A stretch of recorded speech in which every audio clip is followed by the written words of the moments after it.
Hey everyone, we're back. SM Advanced Forum is live.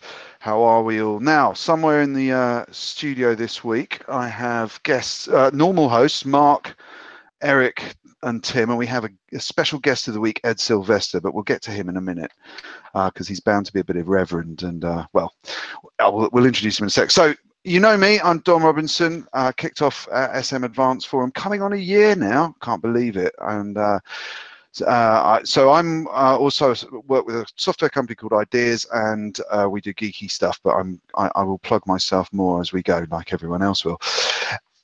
We also have with us Mark East. Are you out there?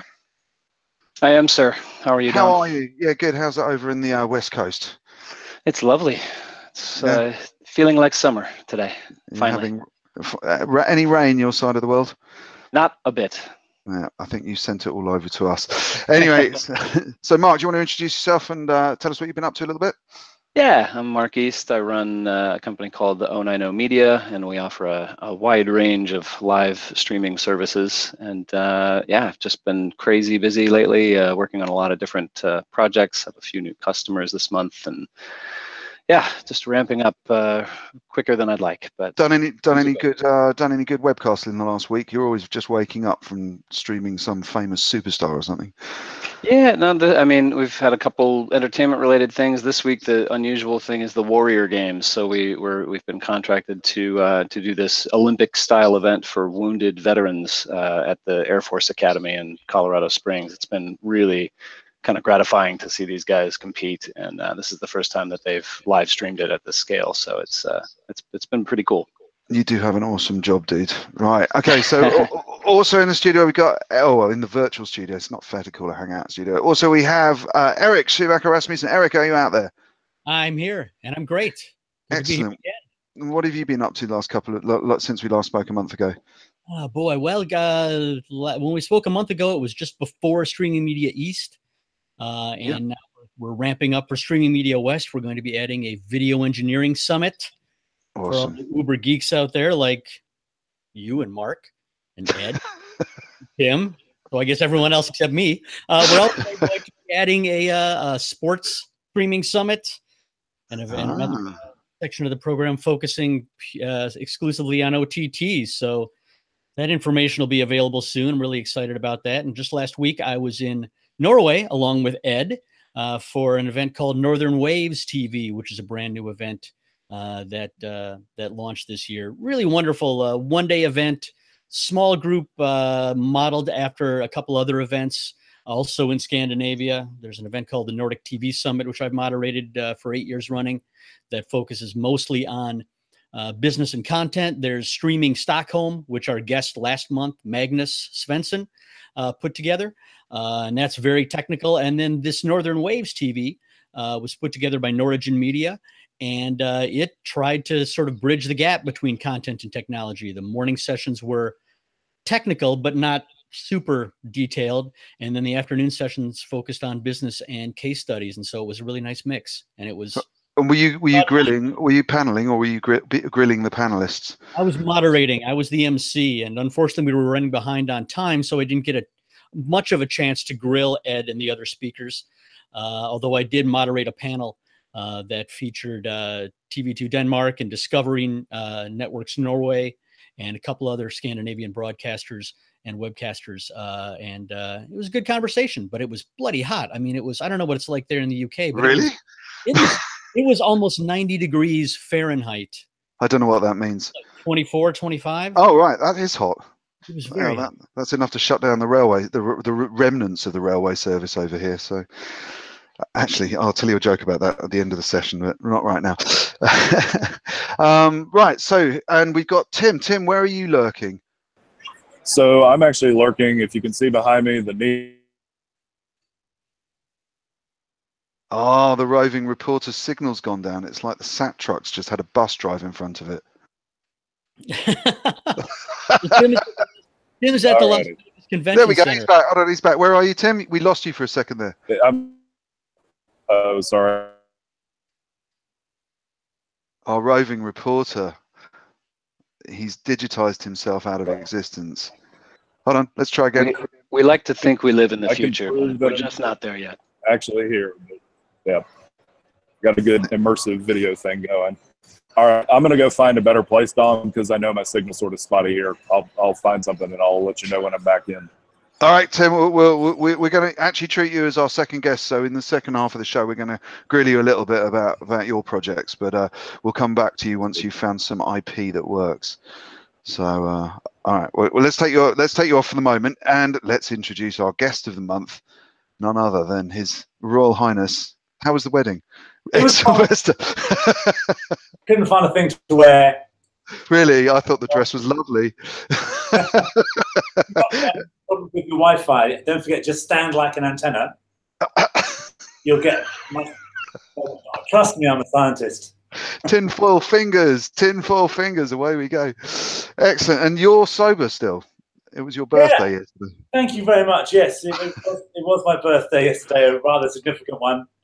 So yeah. I did message Ed at lunchtime and was like, "How's the hangover?" And he said, "Hangover? I'm still drunk." No, I'm absolutely stone cold sober. Of course I am. It was fine. Thank you for asking. Yeah. Cool.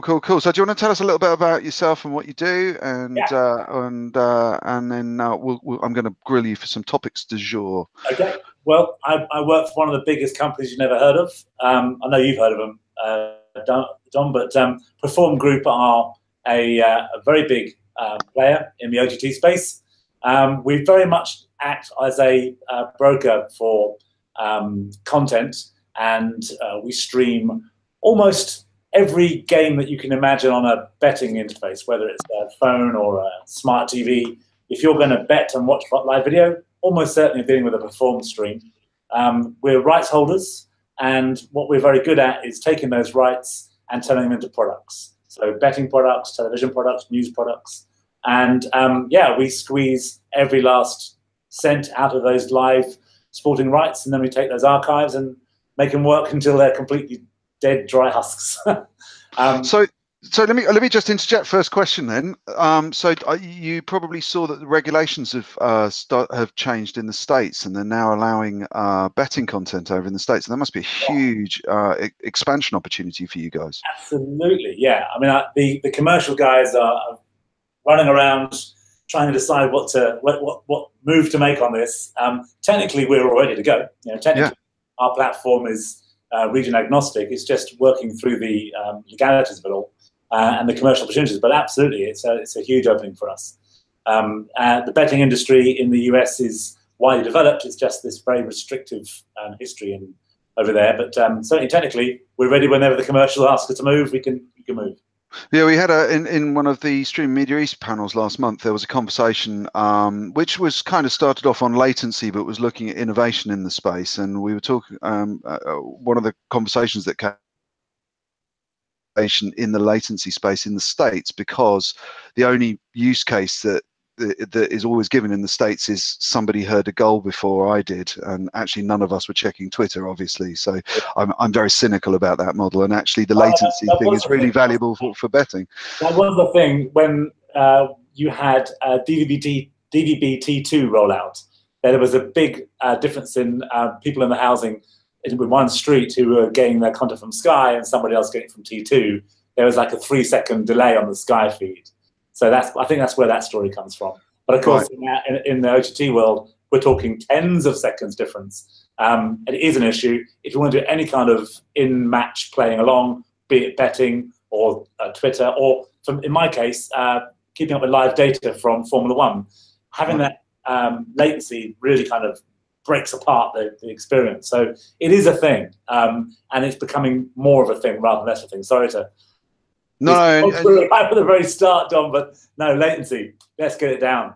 All right, cool. Let's not dwell on latency though, because it's been laboured at all the conferences for the last year, and we all knew it was all solved 20 years ago, and then we threw out all the session-based protocols for HLS, and so we're now back at square zero. Anyway, hey Dom, can I add something real quick on latency? So the show that I'm at here, and this may explain why we're having bandwidth issues. The average. There you go. It's just. Oh, there's now 2 Tims in the conversation. I want to say, right, another Tim. Let's have this Tim. Here I am. I'm back. So the average speed of the bandwidth here, get this, 9 gigabits per second. So everybody on this show floor is doing sub-frame latencies, meaning less than a single frame of latency, but they have to use 9 gigabits to get to that for 4K. So I think it's all relative as to what you're doing, because everybody here is saying, oh, all you need to do is buy a 10 gig, 24-port switch, hook up everything in your command and control center, and you've got it solved. We'll give you 4K 30 at 444. At the end of the day, when you say, what about streaming? They're like, yeah, we need to figure that one out too. Tim, you know what's happening at your event, though? You're multicasting a huge amount of traffic onto their router, and it's just causing a whole load of collisions. Absolutely. And you've flooded the network for them. So what conference are you at, Tim? Apparel. Sorry, Ed, we'll come back over to you in a second. But Tim, since we've got you for a few minutes, what conference are you at? I'm at the Infocom conference, and what Infocom is the Audio Visual Integrators Conference. So these are the guys who would build like command and control centers or multiple classrooms and display the content, on video walls and edge blended projectors and the like. This space knows about streaming. They sort of know about H.264. They sort of know about HEVC. But at the end of the day, and yeah, Eric, I see that I'm testing a live GIF. That's exactly what I'm doing. So he's a real animated GIF. Exactly. If I do this, so here there's a move to IP, but because everybody expects to be able to do at a minimum 4K and has to do it at latencies of a frame or less, that's why there are these moves. And what's crazy is I go around the show floor. Everybody's doing motion JPEG 2000. That's what they're doing. So essentially, they're doing no interframe compression because that would be too long. They're doing single frame, and they're trying occasionally to bring 8 gigabits per second down to 9 gigabits per second so it fits on a 10 gig switch. So yeah, it's a completely different set of problems they have to solve, but it's interesting to sort of go around and talk to companies who are doing AV, IP-based AV as opposed to traditional HDMI cables. You'll have to introduce them to the concept of proper video compression, Tim. I'll try. I've had a few conversations, and what everybody says is, well, we just buy so-and-so's FPGA, and it does this for JPEG 2000 or this for H.264. So I'll turn it back over to you all. I'm very glad to at least be able to poke my head in briefly in between. Yeah, no, well, stay there and let's hope that some of these guys just give up and shut their systems down so you get more bandwidth, and we can quiz you a little bit about what you're up to in a minute or two. But let me turn back over to Ed. Ed, you saw the announcement probably just about 6 hours ago about AWS and the Premier League. Yeah. And so that's reasonably interesting news, I think. Yeah, I mean, I think I put it in LinkedIn, I think 3 minutes after it came up on my Twitter feed. It was, right. Yeah, it's one of those things that we totally expected. I think when the first bids came in, and it was Sky versus BT, we were a bit of a sweepstake here amongst the techies. We're not on the corporate side, we're not on the commercial side, but we're kind of interested in this space, obviously. And my money clearly was on Amazon to make a move. They've got the big pockets, they've got the technology, they've got the backbone, they've got the spec. It's all lined up for them to go in there and move into the space. And they didn't. And my colleagues turned around and went, I told you it's going to be just the old players. But of course, there's always that second round coming up. They've done it. They've moved into this space. They're really just dipping their toe in the water, though. They're not really throwing everything into it. I was going to say, do you think this is a bit of a sort of test or a teaser just to see if they've got their infrastructure sorted out? Look at the detail. Those 20 games are some of them are concurrent games. So this isn't like being able to show the whole league. This looks, at my first read, that they're just really looking at some Boxing Day clips and some concurrencies there, which are quite interesting. But it really is a tentative step into that space. Come the next time they come to do this renew, this is for 2019, I believe. Come the next renew, which I think is in 3 years' time, I might be wrong on all this. Obviously, it's not my area of expertise. Caveats. But I'm interested to see what comes out of the wallet then.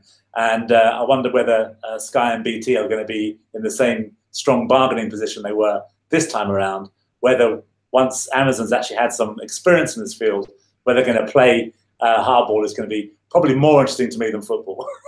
Right. I was just looking for a price, but they haven't announced it yet, have they? But BT last time. Money is not an object for these guys. It's not. This is a very, very interesting time, and Amazon have got more skin in the game here than probably the other two players. But this is such an aggressive move for Sky and BT. I can't imagine what it's like to be working in there right now. Yeah, I mean it's an interesting interesting move also because it's live. It's not on demand, and that, you know, as we all know, that takes totally different requirements in terms of what you're doing. Certainly, it's sort of boardroom levels and and sort of the non-techie guys. Maybe at the commercial level, that's a lot of companies I've spoken to over the years. They totally underestimate. I know we've had to dismiss latency, but oh my god, if you make it late enough, though it's no longer live, then it's going to arrive. I quite like the principle though of getting something that, because this stuff's not shown anywhere else, is it? I'm not a football follower, so I don't know. But, all around the world. But these live programs, are they? Oh right, they're TV broadcasts as well. I only have the internet. I don't know what goes on TV. Reasonably popular, I've heard. So Amazon, what we need to do, if we need to put Amazon off, what we want to do is go and sit down and try and estimate when there's going to be a goal and have a big cheer outside their office about 30 seconds beforehand. And whoever's in charge of latency will just be sacked on the spot. They've got the infrastructure, they've got the brains, they've got all the bits and pieces they need to do it. They're much better equipped in many ways than the incumbents are, providing they can deal with the challenges that are going to be coming their way through live and through low latency. I have to keep coming back to it, Dom. I'm sorry it's going to but there's no way you can avoid it in sports. You cannot avoid it. So these are things that are coming their way. They'll have strategy. They'll know what they're doing. Let's hope so. Otherwise, it's going to be a difficult Christmas for them. And Eric, we were talking just before. Was it you or Ed, or maybe any of you guys? Have Amazon done big live before? Like anything? Last season or the season before, I think it was last season, they broadcast one game a week for the NFL in the States. What was the review on it? The review was they did fine. I don't recall, there weren't any major hiccups, but there was, but likewise, no one said, gosh, they're doing it so much better than the broadcasters are. Like you said, they're just dipping their toe in to work out the kinks, and they didn't really run into any major problems. The numbers weren't great, if I recall. But then, of course, you know, if Amazon is dipping its toes in, the NFL itself is doing the same thing. You know, it's sure it's a question of who bids the highest. But you know, the season prior, they had some games on Twitter. You know, all the sports leagues are testing the waters as well to see how it works out for them. So, and I think that's probably going to be the case for the next 2 or 3 years, like Ed said. So Mark, this is actually for Mark and Ed. So you guys both do a lot of live streaming, and although Ed, your stuff, well, we can come on to your consumer proposition stuff in a minute or two, but typically your stuff is going off to people who are betting. And Mark, you're usually doing broad entertainment, broad news type content and so on. What's a big concurrent live stream here? Because I'm going to touch on the BBC wedding and the Hotstar news in a minute or two. But for you guys, as a sort of day-to-day concurrent day-to-day webcasting operation for a single event, what's the sort of, I suppose it will depend on the content, but what are you typically seeing? Tens, hundreds of thousands? Are you seeing many millions of concurrency in many events? It absolutely depends on the type of content. I've done everything, you know, in my career, from the very first Super Bowl that was ever streamed, you know, the first Olympic Games that was streamed, you know, that sort of thing. And we've seen those types of numbers, but those numbers, you know, for a single event regularly these days get eclipsed by numbers for a seemingly innocuous esports event, just because of the crazy fan base for you know, some of these titles. So since we've been past 3 years, since we've been doing a lot of work in esports, you know, what used to be huge numbers kind of goes out the window. And now when we go back to doing events for a large entertainment company or something like that, especially if there's, you know, a paywall or a subscription, you know, hurdle to cross, there, you know, the numbers just aren't impressive anymore. So I think to answer your question, I mean, a 2 million number is still kind of where the and that's in terms of concurrence, where the bar is for your average very large sporting event, let's say, right? Yeah. And that also tends to be where the numbers are for a very, very large esports event. But impressive numbers for a record release for a very large artist are a quarter of that. If you get 400, 500,000 concurrent viewers, that's a massive audience for for something like a record release party or a live concert. So it definitely runs the gamut. And then there's certainly properties that one would consider large who are pleased as punch to get 10,000 concurrent viewers. Yeah. So it really depends. So I find we are every time we hit 10,000 on SM Advanced Forum, we're always like, oh, that's a good score.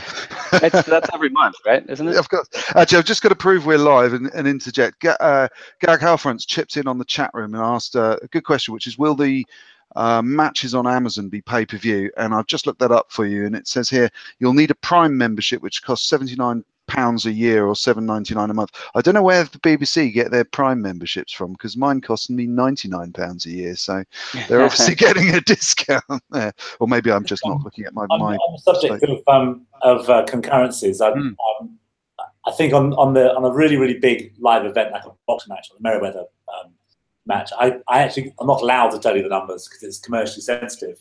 But on the Perform side rather than the DAZN side, we turn that whole thing on the head. Actually, we don't have very large numbers. We have very large concurrencies of events. So as opposed to NFL doing one game a week, we do tens of thousands a year. Yeah. And so we might have quite small numbers of viewers of a particular event, maybe in the sort of low thousands, mid hundreds, but we might have 30 at once. Yeah. So the scale of the business just turns all around.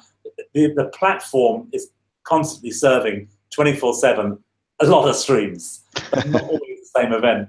So yeah, no, I share that with doing the financial news with our customers as well. It's like, it's 10 people really interested in this pharmaceutical company's results, but then there's a lot of pharmaceutical companies and other companies putting their results out every day. It's a big parallel. Tim. Dom, I had a quick question for Ed on that. So Ed, is this the ardent fans that show up for the, in these small numbers across multiple events, or is it the casual fans as well? Okay, so on the B2B side, they may not even be fans. They're probably just more into betting, and they're fans of betting, we say. I should think. Okay.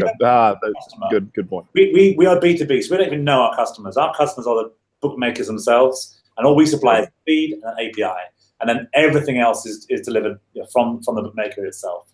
So it's a service. You come to us because you're a bookmaker and you want to take that on. That's just one Perform business, but there are multiple Perform businesses. So the whole idea is service. You come to us because you're a bookmaker.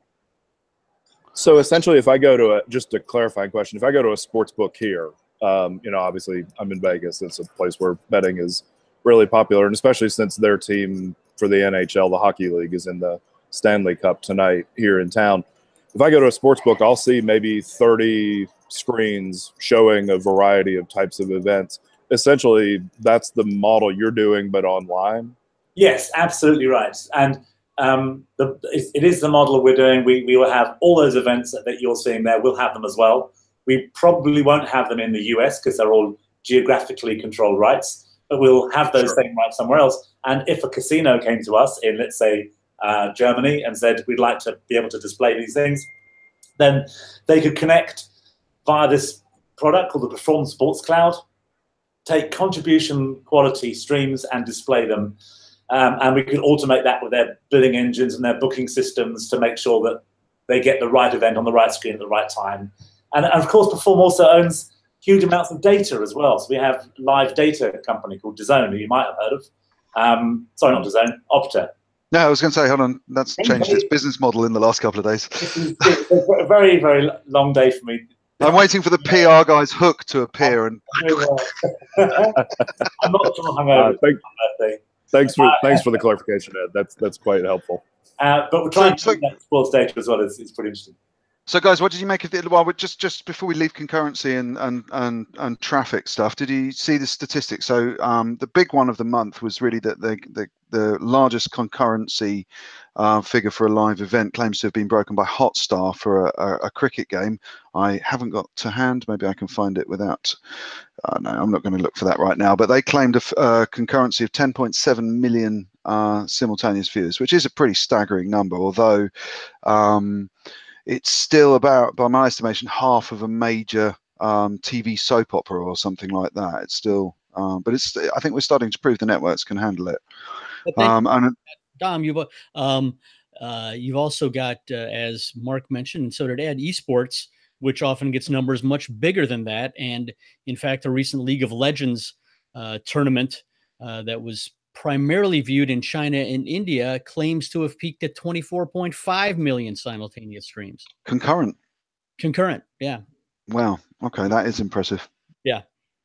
So yeah. Anyway, the networks are proving that they can do it. Just for reference, the BBC wedding seems to have spiked the BBC iPlayers traffic, so not just on its own, spiked the BBC iPlayers traffic to 2.8 terabits. And they said that was a 100% jump on an equivalent normal streaming, so roughly 1.4 terabits, and at 2 megabit, I make that about 700,000 concurrent. So it's still quite a good viewing for something that was so well covered on broadcast media, unavoidably. And there we get back to the lack of standards for statistics. You know what I mean? Like if they're going to put things in terms of terabits per second streamed, then you've got to do a bunch of math to figure out, well, what does that really mean and how do we compare that? You know, I think concurrent viewers has been the de facto, standard for a while, and for them to say, hey, we broke our own record by doing, yada yada, I'm not sure if that's. Well, I had to dig for that 2.8 terabits because they were trying to do it in petabytes. I couldn't agree with that. Unless you can quantify these statistics, they are meaningless. You have no way of doing the maths. You've got no way of knowing which of the ABRs they were looking at. They might have also been having 25 million terrible experiences. There's no knowing. Very true. Very true. On the upside, radio listening. I don't know if you picked this story up. So I'm still trying to dart around our Flipboard list of stories, and unfortunately my iPad is slow as I was going to be rude to someone's CDN there, but I'm not going to be.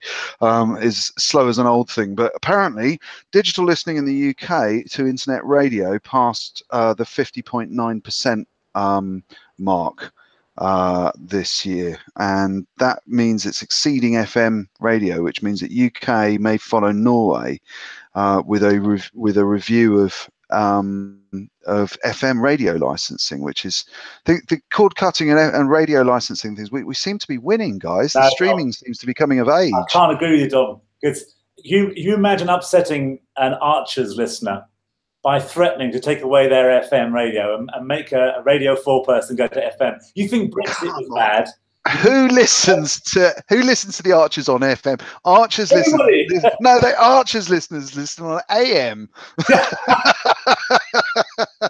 But yeah, there'll be people of a certain type will be chaining themselves to Parliament. They'll be rioting in the streets. They'll be tutting. They'll be tutting, Dom. It's time to relay the political comment I heard of the whole of the year. It was at the conference I was at in Helsinki on Monday or Tuesday. There's a British panelist who was a bit late for his panel session. He came in, he sat down and said, I apologise for being late. I was standing outside on my own in the cold. I was practicing for Brexit. Absolutely brilliant. Anyway, right, let's not go there. The funny thing, radio works here in this trade show hall, even if my streaming doesn't. I can turn on the radio and listen to it and have no errors or anything like that. So, I mean, until we're bulletproof, I'm sort of the Luddite opinion that we need to keep things like radio. Yeah, post-apocalypse, we're going to need that clockwork radio, definitely. Absolutely. I mean, I don't know whether Norway have used up that bit of spectrum and what they're doing with the spectrum. I'd like to know what they've done, what was the use of it. Once they've freed it up, what goes in that space and how you use that, and what can we get one of those little radio / flashlight things for post-apocalypse that you have to wind up that has streaming capability built into it. If so, I'll buy one of those today. Or even digital, like HD radio. I don't think one exists. You know. Dom, HD radio, is that something that you've come into? HD radio, what, DAB? Isn't there like a super is there a new one? high quality standard around HD radio? Isn't that a thing beyond DAB? I'm still staggered at the quality of 128 kilobit. It's amazing, but always mono. Through your pure radio. Yeah, no, it's just anyway. Yeah, Mark actually maybe tell them, you know, because from the US standpoint, HD radio is something that's supposed to be a thing, and it's not really yet achieved any level of critical mass, even beyond cars here in the US. Really? Yeah, there's no, I mean, that's the point here. Like, there's no audience for it currently because there's just so many other options. But yeah, post-apocalyptic, I mean, the apocalypse is coming, right? We got at least 2 horsemen. Trust me, there's a lot of zombie voters out there, even if there aren't real zombies. We are going to need some cranky radios at some point that do something. So yeah, someone needs to get on that and introduce an HD radio, device at CES. I'm still keeping my one G iPhones. That way, I can go back to what is it, 1R XTT or whatever that 1XRTT. was. Yeah. One of the things, Dom, that I think is going to push people towards digital radio is a bit of a weird tangent, but it was something that came up at the Apple Developers Conference in the last couple of days. Bringing it back onto the... no, good. Do you want my job? Yeah, look. It's a minor thing. It was a minor announcement, but it said that Apple were going to start supporting Waze, W-A-Z-E, with the mapping system on CarPlay. Now, that suddenly brings your CarPlay far more into focus, or your Android equivalent, of course, because now the mapping's going to work, so that's good. But suddenly I've now got all my digital radio problems sorted out as well. So my biggest FM market by masses is either going to be, obviously, Archer's listeners, as we've established that, in their kitchens and with their Argas, but the masses are going to be listening in their cars. But unless you can get people to their behavior to change, to start using their phones to receive it, I can't really see DAB radios being a massive pickup, but phones and CarPlay and car Androids, absolutely the way to go. So that is quite a big change, I think. We just had a little chip in, another chat. The chat room's coming to life this week. It's great. Ian Knox just chipped in that DAB is a slightly enhanced variation of, DAB Plus, that wouldn't have made sense otherwise. DAB Plus is the slightly enhanced variant of DAB, but separately there is HD radio. So we have not only is that great input, but it's great to know we've got some listeners out there. Hello, Ian. Do you want to hear my DAB radio joke? I've got a DAB radio joke, Dom. Go on. I used to know the daughter of the inventor of DAB radio. I was invited to their wedding. Reception was terrible. Oh no! Strangely, I do actually know the chap, which is even weirder. Have you got a daughter? I have not. I shall tell him. I'll tell him that joke started with you. Right, Eric, quiz Tim. It's time to put Tim on the spot. Tim is usually in my role, but because he's out and about today, I've been emceeing. And Tim is up to something, and he never gets a chance to plug it because he's always asking the questions. So, Eric, quiz Tim. He's also been teasing us for about 6 months here, saying he was up to something and he could talk about it next month and then next month. And I believe next month is finally here. And, Tim, ever since I've known you, which is 16 or 17 years, and before that, I've always known that as busy as you are working with companies in the streaming space, you also very regularly, I would get a note from you saying, hey, we're going down to Acapulco or somewhere else in Mexico, and we're helping a community there build a school, or doing some other project that was bringing your expertise, or at the very least your ability to wield a hammer, and taking it to somewhere where it was needed. And my understanding is that what you're doing with your new venture, which is called Help Me Stream, is bringing your streaming expertise and trying to involve various companies in the streaming space with doing the same thing for places and people across the world who need to implement streaming and just haven't figured out how to do it, or don't have the support they need to get it going. So tell us about that. Sure. And if for whatever reason I start to break up, just let me know and I'll click the camera off and go back to just audio. so that I can preserve my stream, help me stream.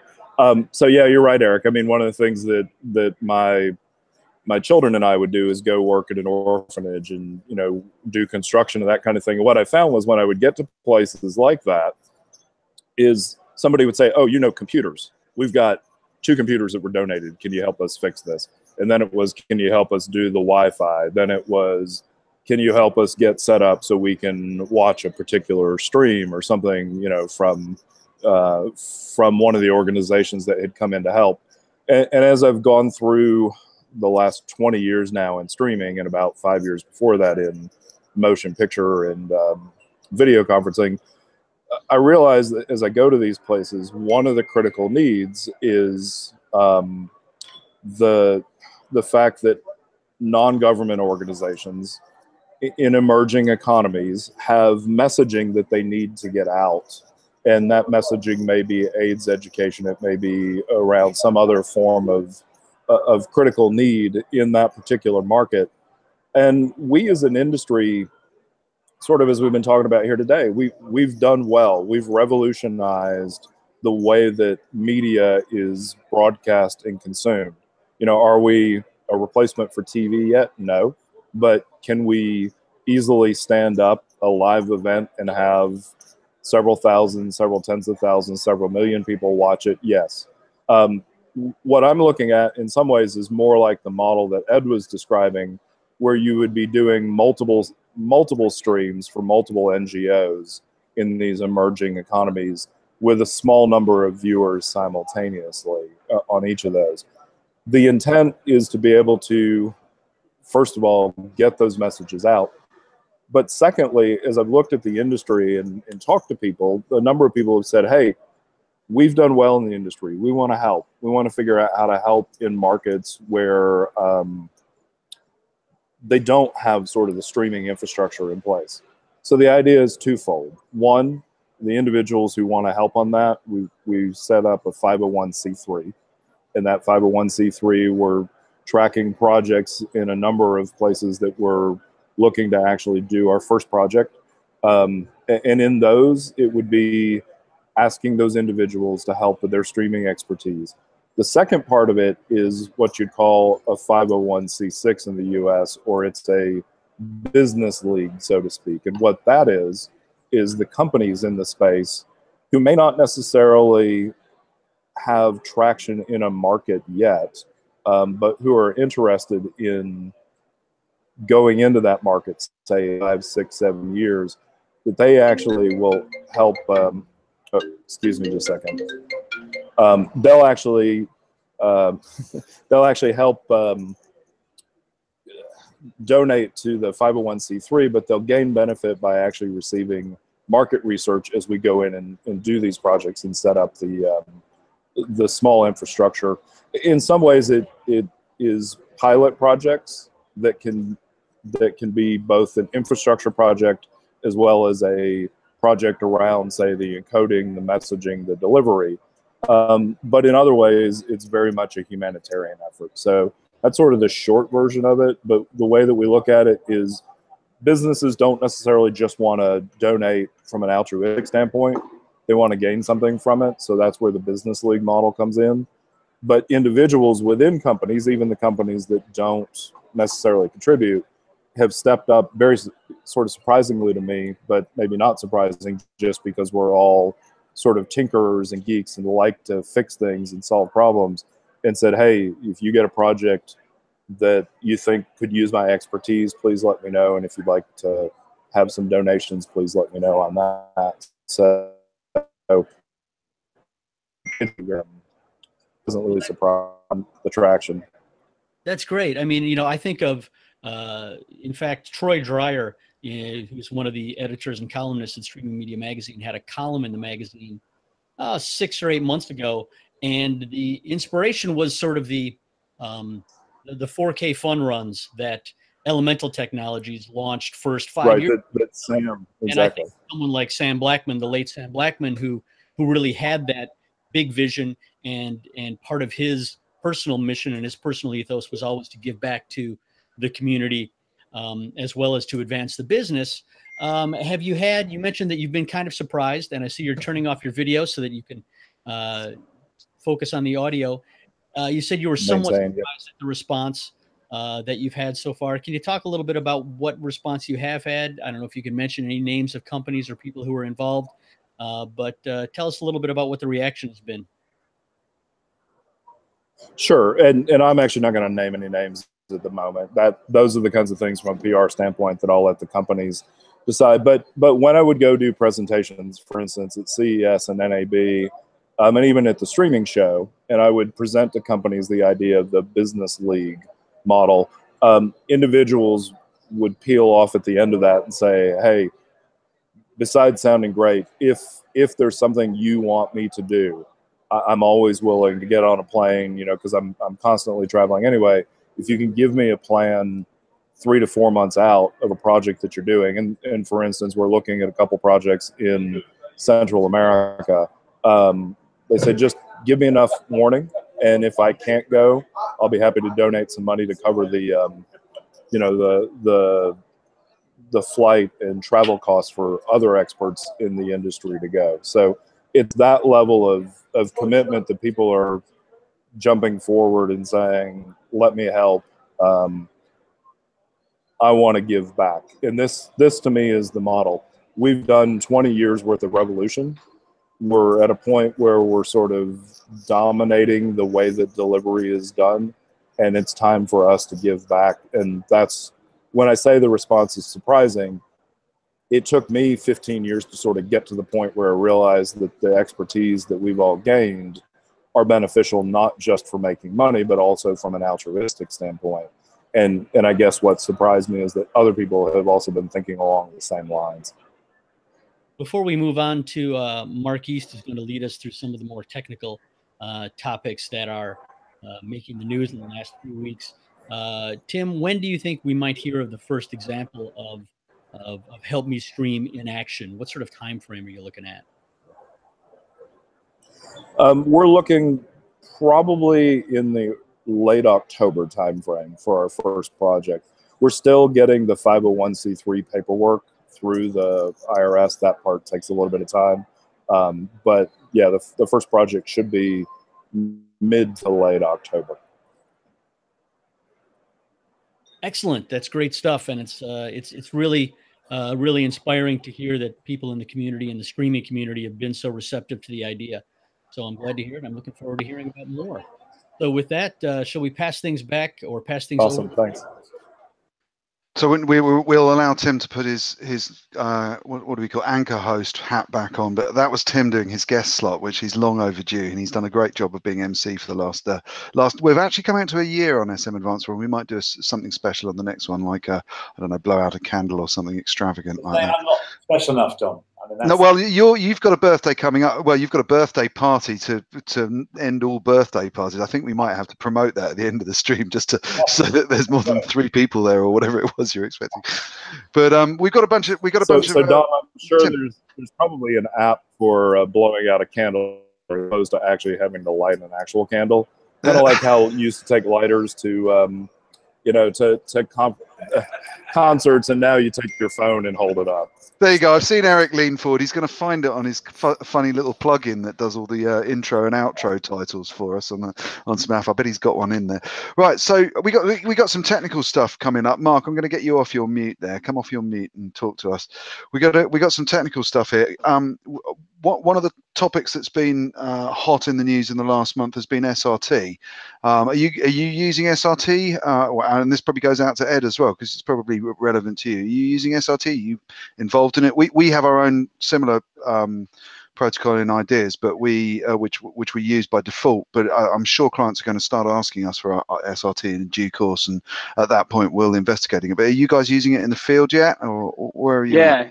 Yeah, we are using SRT. You know, I've been a big proponent of Zixi for a long time, and an evangelist of their technology. And you know, we still love them. It's still built into some cloud platforms that we use, and so we do a lot of Zixi as well. But to see the standardization finally come, and especially at NAB this year, it seemed like I was talking to, every other meeting I had, someone mentioned SRT, that they were integrating it into their workflow, or that they were supporting it with their device or their software encoder. And so I think we've finally reached a point where we're going to get a true standard for video transport across unmanaged networks. Yeah, it's 127 members is pretty huge when you compare it to other streaming standards, other transport standards. Yeah, we're using it on a point-to-point basis right now for a lot of backhaul from using it like an encoder-decoder pair. Where one of the companies that's mentioned in this article is T21. A couple of the guys formerly from AdTech branched off a couple of years back and started a company called T21, and they make these. I actually have one right here. In fact, I didn't realize I was going to be talking about this. But this is a T21 encoder. Yeah, what a good guy. There you go. Isn't this the best show in the universe?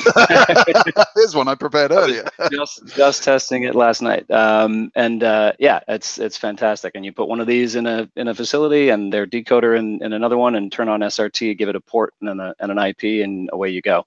And it's very, very robust, very reliable, resilient technology.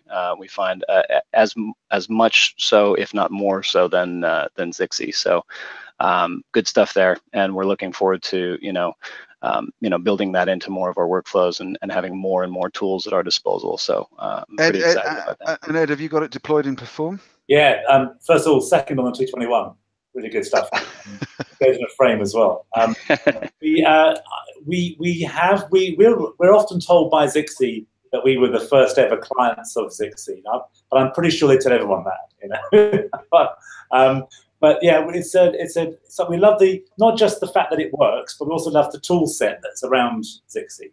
SRT also works, but of course you have to either make your own tools or have to wait for those tools to come along. So that's all the UI to actually manage your streams. And with Zixi, the potential there for us to have a lot of concurrence coming in and going out, and their broadcaster is very good for managing that and helping it to work. So it's not just about the actual transport itself, it's also about the tool that it's supported. The reason that Perform joined the SRT Alliance right back at the beginning was because we really want it to exist, and we thought by Perform signing up, it would enable people to go, oh, look, we might make some tools for Perform, and maybe it'll be a big thing. And that certainly worked. We talked to quite a few vendors, such as, well, I won't mention them because they haven't committed quite yet. But in our conversations, we say, well, will you be supporting SRT? And just today, hot off the press, we've just compiled our first Windows client. We've been using the Linux client for a while, but we've just done FF Play with SRT just today with some heavy logging on it, because we want to see that it's working. We want to make sure that what we're sending out of our dev network is good, and that's been a bit of a challenge to get to get. Endpoints like VLC just didn't have the data we needed to make sure it's working. But today we've got that running, so yeah, we are using it, and hopefully we're getting some production workflows with that in place in 2018, I should think. And I'm going to throw this out there because normally at this point we'd get somebody on the panel to actually, or in the group to actually explain what SRT is to the audience. But you're watching this SMAdvancedForum.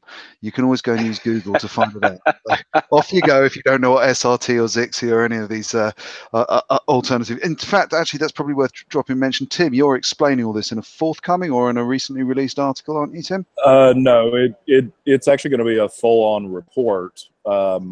Where I'll be doing comparisons of SRT, Zixi, ProMPEG, a few others. And it's interesting, on the show floor here, no mention of Zixi at all, but a decent mention of SRT. Companies like Matrox and others are really pushing their part of the alliance there. Cool, that's awesome. Okay, right, we've got 10 minutes left. Got a handful more topics to pick up on, and I'm going to go straight for the jugular. Ed, you just said you've just been compiling something for a Windows. Was that Microsoft? Yeah. Okay, so that's a perfect segue to what's everyone's reaction to Microsoft buying GitHub? Somebody else. I don't think I have an opinion on that particularly. Is that crickets chirping? I hear crickets chirping. Really was crickets chirping, wasn't it? I don't write a lot of code. If they can, personally, when I'm on GitHub, it's because I'm downloading the latest build of some, cool open source thing that I'm, using as a tool. And if they can make GitHub more efficient, then I'm all for it. But again, I don't write code. So. Did you ever use? And I'm going to say this. I'm going to say this, Dom. I mean, go on to. I think one of the issues that we run into is the same thing as when Oracle bought MySQL. You've got a commercial company dealing with what has inherently been an open source set of tools, and you're going to have haters legitimately, and you're going to have haters illegitimately. So I think that's a major issue from Microsoft's standpoint. So just I mean it does flow into the next topic, since the crickets were chirping, but I think it's sort of relevant.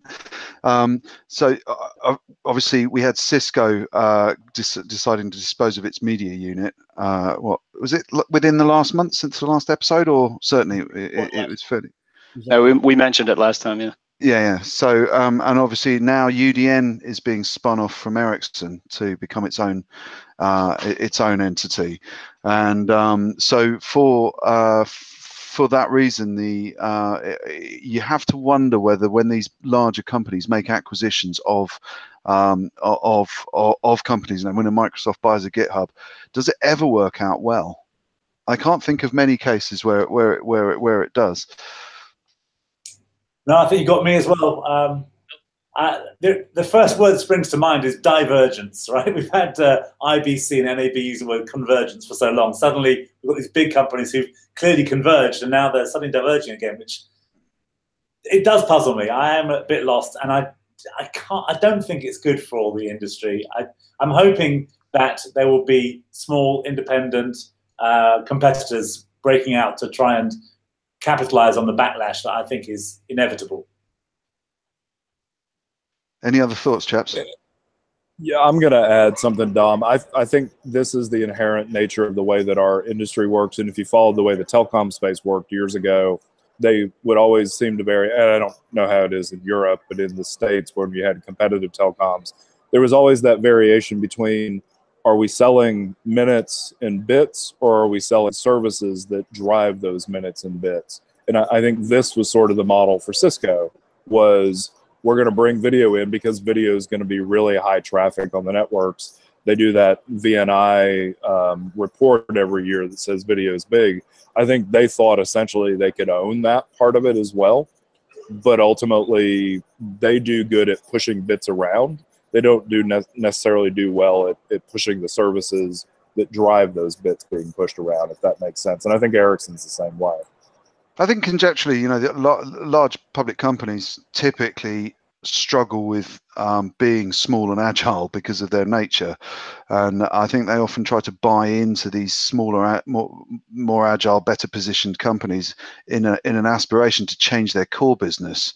But actually, what happens is they end up just retrofitting the cool small business into their slightly stuffy, more established, more rigid workflow, which is what stifles them. But you guys are looking at. We've had a history of that in the CDN space. Just one last comment. If you think about, what was it? AT&T tried to do ICDS years ago. They bought a couple small companies to bundle those together. And then what was the one that Tata bought? They bought a sort of CDN a number of years ago. That didn't really go anywhere. The idea was buy them and have it actually grow into it. Telstra, sort of the same thing with Uyala. So at the end of the day, you're right. It's cultural conflicts and agility conflicts as opposed to almost anything about the technology itself. Cool. So I've got one last topic to take us out for the next 5 minutes, but if we run short on this one, you guys are going to have to dream one off. I've got one here, which is, I don't know if you saw, it's still loading on my iPad here. It wasn't quite quick, but AMD and Intel are having a bit of a battle on the GPU space, and I think I don't know how much this has made it out into the gaming and the streaming and the video processing space, but it's a piece of kit that's close to our heart. Basically, probably my guess is for crypto mining and crypto stuff. The big processor guys are starting to launch some whopping GPUs at the moment. I don't know if you saw this one. Intel launched a 28 core, I think, or I forget the number, only a few days ago as well. And this density of GPU encoding is getting absolutely absurd now. Do you guys have any thoughts about that? Any reactions to that? The crickets are off again. GPU, graphics processing unit, boys, come on. Here's the thing, Dom. Ultimately, I think we're all sort of moving to an FPGA world for massive parallel processing. If GPUs get us part way there, ability to do multiple cores, great. But I think down the line, and especially here at a show like Infocom, everybody I talk to can't use the GPU. They have to move past that to an FPGA to be able to do the parallel processing of 18 gigabits worth of content on any given second. Yeah, although I think something with 32 or 28 cores as it is here will probably handle even those sort of quantities of data and speeds, is my guess. Could be. I think buffers are a big issue too, because if you're constantly pushing that kind of information through, you have to be able to move it in an extremely timely manner. And we're talking microseconds as opposed to milliseconds even. Talk amongst yourselves for a second. A bit quiet, Dom, but the reason for that is that I'm not sure how big a deal it's going to be in the streaming side, but certainly in the media space, in the things like SIM 2110, where there are some really big challenges around processing huge throughputs of video, ridiculously big conversations going on.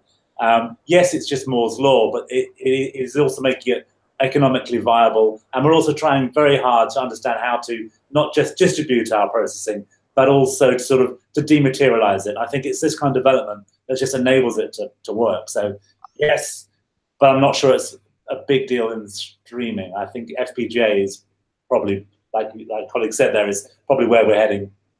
I'm just trying to dig out.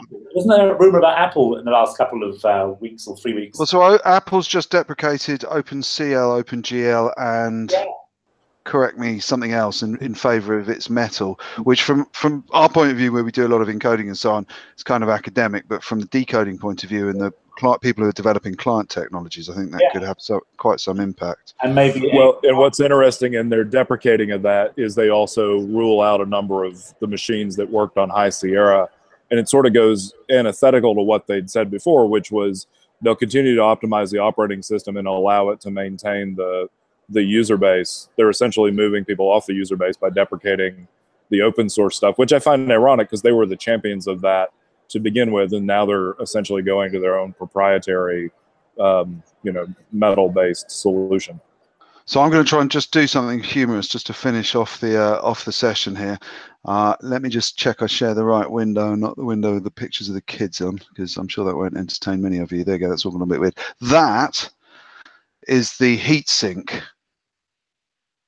I don't know if you can all see that, but that is the heatsink. Are you seeing that screen share? Yeah. Oh, yeah. That is the heatsink for that. Okay, I want it now, Dom. I want it. I don't care what it is, but it looks cool. I want lots of them. We were contemplating seeing if we could get some to put in our airing cupboards, just to do our house water heating.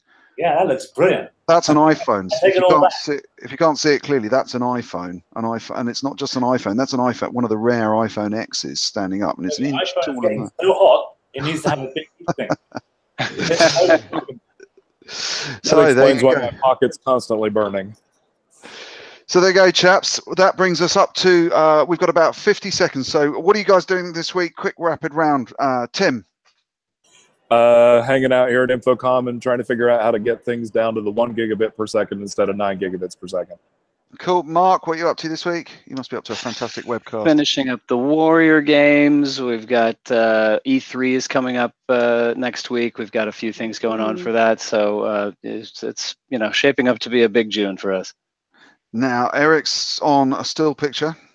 Oh no, he's back. There we go. We have Eric. What are you up to this week? Working on getting ready to launch all the information for Streaming Media West that should be going public. Gosh, I hope it's tomorrow. You know how these things go. Fantastic. And Ed, what are you up to this week? I know what you're up to this weekend. Yeah, I'm throwing a really, really, really big party for my ridiculous half century. I can't just look up. The alarms have gone off. And then I'm going to spend next week just with a really bad hangover. Excellent. All right, well, that's it. That's SMAF for June. And Eric, I don't know if you're going to have the sting ready for us to play us out with a neat top and tail to make us all look like professionals in streaming media. But I'm going to point the camera at you, and if you just wave your hands and go no, then I shall press the stop button. See y'all next month. Thank you for having me.